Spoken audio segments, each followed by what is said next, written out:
حضرت اقدس مسیح علیہ السلام نے اپنی شرائط بیعت میں آپ کی چوتھی شرط جو ہے شرائط بیعت کی وہ یہی ہے کہ کس طرح آپ نے ایک دوسرے کے حق ادا کرنے ہیں، عوام الناس کے حق ادا کرنے ہیں، ایک دوسرے کے حق ادا کرنے ہیں۔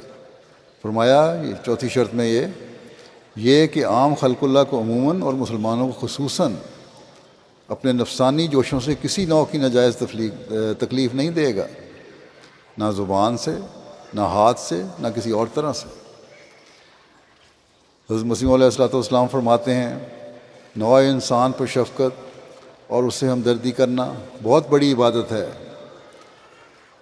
نوع انسان پر شفقت اور اس سے ہمدردی کرنا بہت بڑی عبادت ہے، اور اللہ تعالیٰ کی رضا حاصل کرنے کے لیے یہ ایک زبردست ذریعہ ہے۔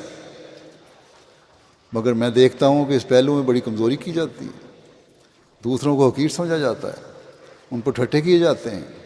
ان کی خبرگیری کرنا اور کسی مصیبت اور مشکل میں مدد دینا تو بڑی بات ہے۔ بس آج یہ ہمارا کام ہے کہ ہمدردی خلق کی اعلیٰ معیار قائم کریں اور انہیں پھر پھیلائیں اور دنیا کو اس سے بھی آگاہ کریں۔ انی معاک